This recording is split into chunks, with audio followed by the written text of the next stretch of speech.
For more reaction, let's go back to Atlanta and welcome in two men who were in the room for the Brian Rolap press conference, Rex Hoggard and Todd Lewis. Guys? Damon, thank you very much. We've been to a lot of the state of the tour addresses here at the Tour Championship at East Lake. This one was significant, because we have a new CEO in Brian Rolap, who's only been in the game now officially for about 18 days. But what he was saying seemed impactful. He actually said these changes that we are about to make are not going to be incremental, but are going to be significant. And forming this new committee that's going to be chaired by Tiger Woods, how impactful do you think this committee is going to be in the changes that Rolap is talking about? It was interesting. You and I both were talking with Harris English this morning, and during his press conference, he brought out he has been on the PGA Tour for 3 commissioners now. When you go back to Tim Finchem, of course, he was followed by Jay Monahan, and now the new commissioner. This one sounded entirely different, and I think it speaks to where Brian Rolap has come from in his career. He came from the NFL, and he said something that stuck with me. Each March, that's when they make their rule changes in the NFL, and they never pull any punches. Go back to just a few seasons ago when they changed the kickoff rules. I mean, that was a big change, and I think that's the expectations going forward. The makeup of this committee is very interesting. 9 members, 6 of them are players, so clearly he wants to lean into that expertise. Tiger Woods is one that he's going to be the loudest voice in that room. There's 2 SSG members in that room as well. So look at the makeup of this committee and look at what they're trying to accomplish. You're right, it's going to be sweeping. Yeah, the 3 things he wanted to get across, and you heard him there in those clips.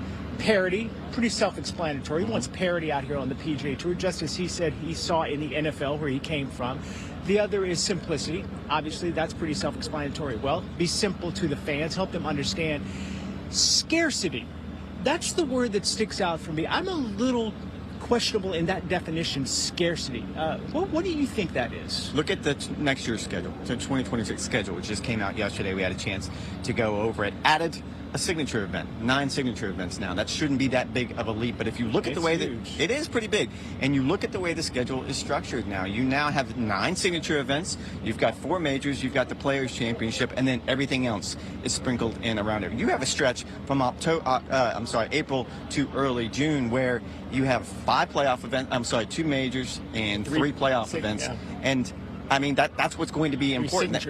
Yes, that's the part you look into. That, to me, it kind of speaks to where I think the PGA Tour is heading. They want these events to be important. They want to get the best players together in big markets, and that's sort of the single. Is this a possibility as well? He comes from the world of the NFL, and when the NFL season ends in February, there is the draft. There's free agency. There's all the build-up, the talk, the anticipation of the NFL season. There's 35 tournaments on the PGA Tour schedule for 2026. Do you feel like there's a possibility of a scarcity of tournaments moving forward, meaning a reduction in tournaments, so you can have that build of anticipation and an off-season? You look at contraction, that's certainly in the conversation. Again, going back to next year's schedule that we took a look at. You also look at the fall. You don't have that build-up. You don't have that anticipation. We've talked about it a lot over the years, that other sports, they have off seasons. They have a reason to get excited about going to the Century, going to Maui, get ready for the season opening event. We don't necessarily have that in golf. I don't know if that's where he's headed. And again, keep in mind, these are the players that are on this committee. If you even look at the players, it's broken down to players who are new to the PGA Tour, relatively new, as in Matt McNeely, and then you have veterans who are at a different stage in their career. So it's going to be a lot of voices in that room, but it is absolutely clear that Brian Rolap's voice is going to be the loudest. Let's you and I talk about this. If there is a reduction in tournaments on the PGA Tour, is that good or bad for the PGA Tour? I don't necessarily think it's bad for the PGA Tour. Again, I was speaking with a player about this yesterday, and if you were to let's just take the opposite field events right now, because those seem to be the one that most people point at and say, why are we doing that? When we already have a big event going on, why are we having a secondary event? If you were to turn those events into Korn Ferry Tour events, turn them into, someone told me this yesterday, Korn Ferry Tour events majors, that doesn't necessarily hurt the product. I would argue it makes the PGA Tour product better and the Korn Ferry Tour product. So I think both of those things can be done. But at the same time, they're going to lose revenue, because if you eliminate tournaments, you're going to eliminate title sponsorship. So they'll have to make that up some other way. I do want to go back to the tone of Brian Rolap's press conference there. It seemed very firm, very comfortable, ready to make action happen now. He's not just going to kind of feel his way into the pool. He's diving off the 10-foot board.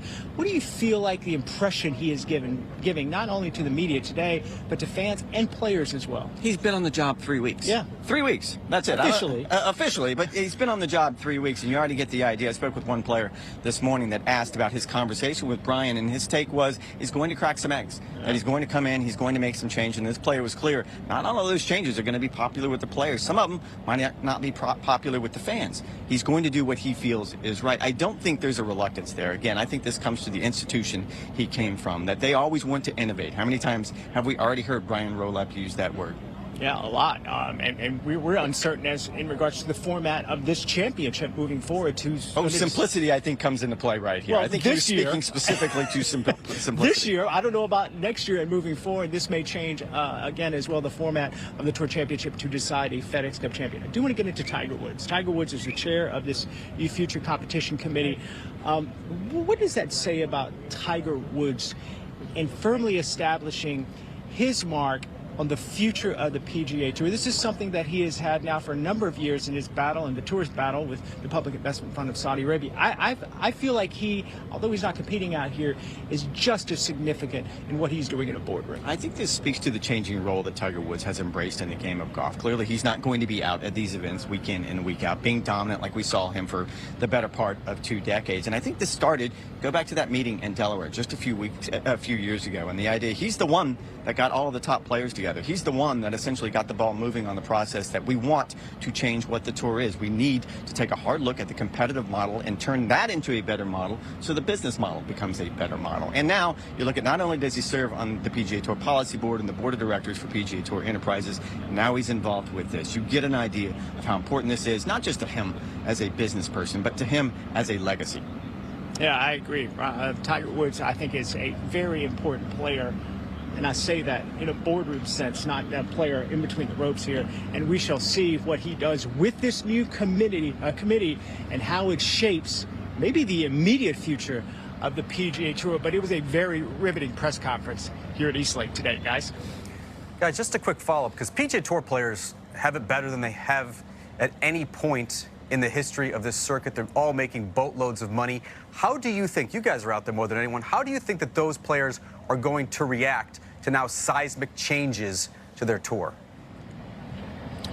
I think that's what this 3 weeks have been about. Todd and I were just talking. I haven't spoken with one player who hasn't had just not a conversation with Brian Rolapp since he took over, but we're talking about hours. Rory McIlroy said yesterday it was an hours-long meeting. I think he said 90 minutes. I spoke with another player, it was 45 minutes. You talked to Harris English this morning, it was 45 minutes. And all of them are coming away with the same idea that wherever it is the PGA Tour is going to end up, they want to follow him. And again, not necessarily always going to be for the best interest of the players, but if he can convince them, and I think he's gone a long way already in just 3 short weeks, that the tour will be better if we make these changes, that's how you get those players to buy in. I will say this, and you're mentioning the players that are in the field here. They are obviously in an advantage moving at least into 2026, and the fact that they are in the signature events. I do think, if you look at the schedule that was put out yesterday for 2026, the additional signature event now at Trump National in Doral, that is going to take away a full field event for the players who aren't in signature events.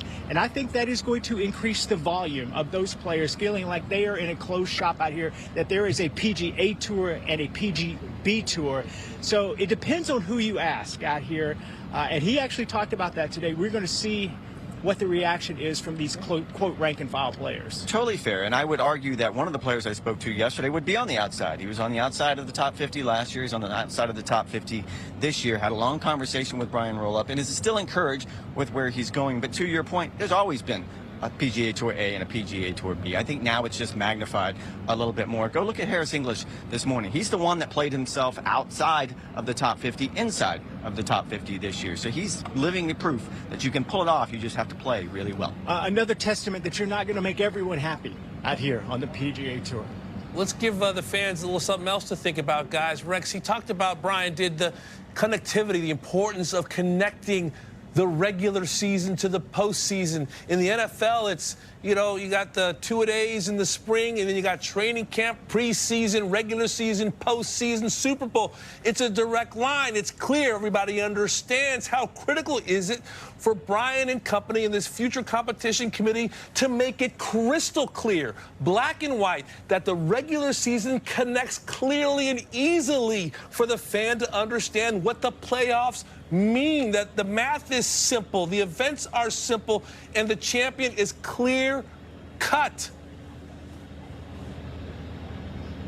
I think this speaks to the simplicity that we just referenced, and this week being the best example. In May, they announced a major format change here. They're getting rid of starting strokes. That's not necessarily a thing the PGA Tour does mid-season, and I think it speaks to the idea that it was too confusing. When fans got here and they're looking at the leaderboard and what Scotty Scheffler called it, his handicapping, and he had been sandbagging all season long. I'm not even quite sure if this is the final form. I think there's a lot of different options out there. It will be interesting because we've been doing this for a long time now, coming here to East Lake, trying to come up with the perfect model, and we still haven't landed on it. So I don't know how you get there in a short window, which would be from this year to next year, but certainly that's the mission. It's going to be a challenge, Damon, and you mentioned how the clear path, you go to the regular season playoffs and then ultimately the Super Bowl.